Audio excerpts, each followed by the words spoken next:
నా నియోజకవర్గంలో మరి ఉదయం నుంచి ఇప్పటి వరకు ఒక మండలంలో పాలకోడేరు మండలంలో 89.5 లక్షల రూపాయలతో చేపట్టిన అభివృద్ధి కార్యక్రమాలని పూర్తి చేసి ప్రారంభించడం జరిగింది. అలాగే ఈ సాయంత్రం అంటే ఎండలు చాలా ఎక్కువగా ఉన్నాయి కాబట్టి ఆల్రెడీ జనాలు రోడ్ల మీదకి రాలేని పరిస్థితి. సో ఇప్పుడు 12:30 to 4 బ్రేక్ ఇచ్చుకొని ఇంకొక మండలం కాళ్ళ మండలంలో ఈరోజు 68.75 లక్షల రూపాయలతో చేపట్టిన సీసీ రోడ్లు ఇంకొన్ని అభివృద్ధి కార్యక్రమాలన్నీ కూడా ఏదైతే ఈ సీసీ రోడ్ల వరకు పంచాయతీరాజ్లో మనకి ఎన్ఆర్జీఎస్ నిధులతో అప్పుడు జనవరిలో ప్రారంభించాం. చాలా పనులు నెల ముందే అయినప్పటికీ కూడా మరి ఎమ్మెల్సీ ఎలక్షన్లు ఆ తర్వాత వచ్చిన రెస్ట్రిక్షన్ల దృష్ట్యా కొంత ఆలస్యంగా ప్రారంభించడం జరిగింది. చాలా చక్కగా వర్క్లన్నీ కూడా అవుతున్నాయి. ఇక్కడ రేపు ఎల్లుండు ఇంకా మిగిలిన 2 మండలాలు వాటిల్లో కూడా ప్రారంభోత్సవాలన్నీ పెట్టుకోవటం జరిగింది. ఈ ముఖ్యంగా నేను చేపట్టేది మంచినీరు, స్వచ్ఛమైన త్రాగునీరు అందించాలనేదే నా సంకల్పం.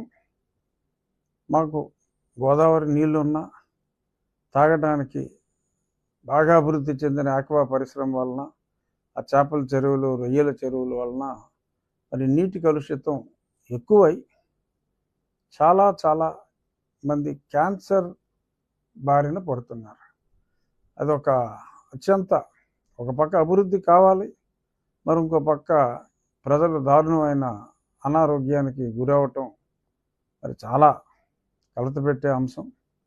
ఈ అంశం మీదే దృష్టి పెట్టి కొంత సిఎస్ఆర్ ఫండ్స్ కెనరా బ్యాంక్ వారు సహాయం చేయడానికి ముందుకు వచ్చారు. అలాగే పాఠశాలల అభివృద్ధి,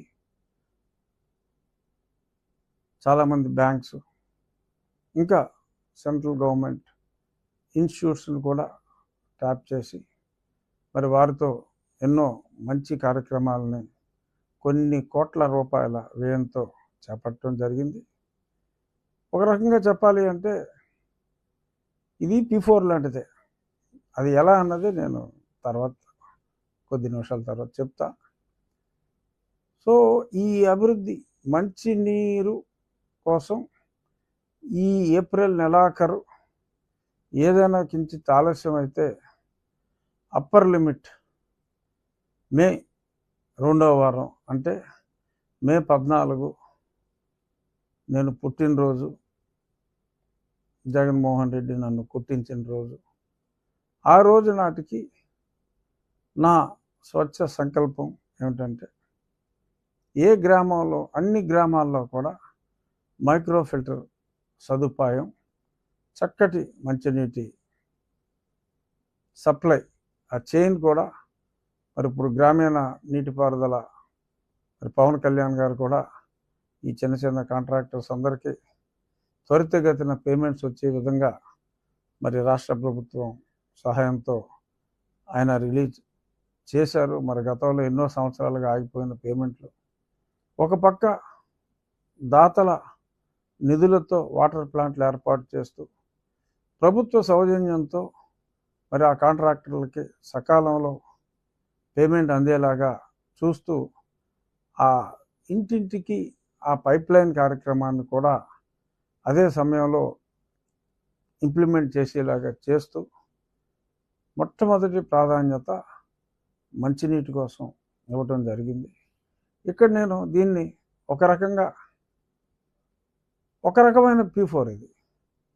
చంద్రబాబు నాయుడు గారు నిన్న చేపట్టింది అదొక వినూత్నమైన P4. ఇది కమ్యూనిటీ డెవలప్మెంట్ కోసం ఒక పక్క ప్రభుత్వం, ఎందుకంటే చంద్రబాబు నాయుడు గారు చేపట్టిన P4లో ప్రభుత్వం కేవలం అనుసంధానకర్త, అంబికా దర్బార్ బతిలాగా, భగవంతుడికి భక్తుడికి అనుసంధానం లాగా.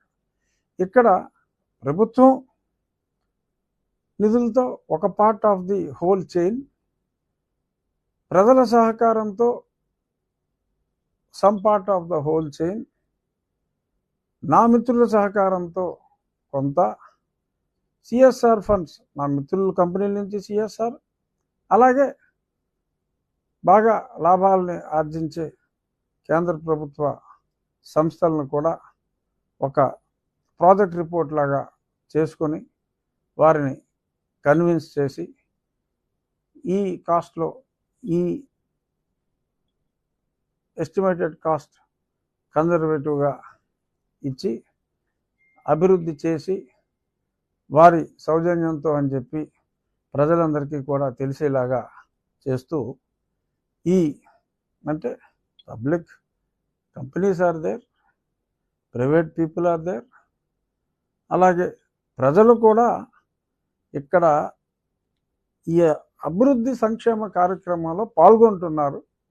ప్రజలే బెనిఫిట్దారులు, అంతిమంగా ప్రజలే బెనిఫిట్దారులు. సో ఈ ఏదైతే జన్మభూమి అని అప్పట్లో చంద్రబాబు నాయుడు గారు ప్రారంభించారో, ఆ జన్మభూమి స్ఫూర్తితో ఈ పర్టికులర్ P4 అంటే ఇండివిజువల్ ఎలాగో బెనిఫిట్ అవుతారు, ఓవరాల్గా as a part of the community. ఇది ఆయన స్ఫూర్తితో 10 నెలల క్రితమే ప్రారంభించడం జరిగింది. నెక్స్ట్ స్టెప్ ఆయన చెప్పినట్టు, ముఖ్యమంత్రి గారు చెప్పినట్టు మార్గదర్శుల్ని ఐడెంటిఫై చేయాలి, కొన్ని కుటుంబాలు కూడా చూడాలి.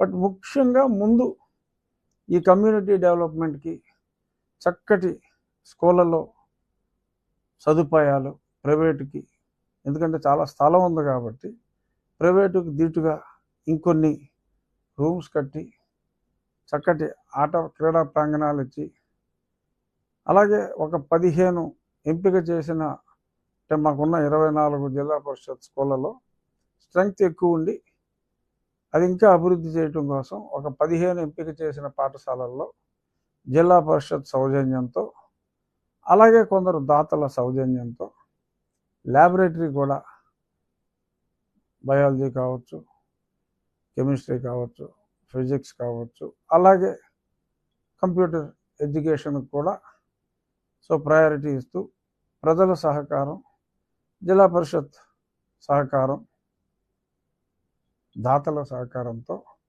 ఒక మంచి ఎడ్యుకేషన్ ఇన్ఫ్రాస్ట్రక్చర్, ల్యాబొరేటరీ ఫెసిలిటీ ఇవన్నీ కూడా క్రియేట్ చేసే దిశగా మరి అడుగులు వేస్తున్నాం. అది కూడా రాబోయే 3 నెలల్లో, అంటే మళ్ళీ సమ్మర్ హాలిడేస్ తర్వాత పాఠశాలలు ప్రారంభమయ్యే నాటికి చక్కటి ల్యాబొరేటరీ ఫెసిలిటీస్ ఒక 15 స్కూళ్ళలో ప్రారంభించే విధంగా ఆ ప్రణాళికలు రచించడం జరిగింది.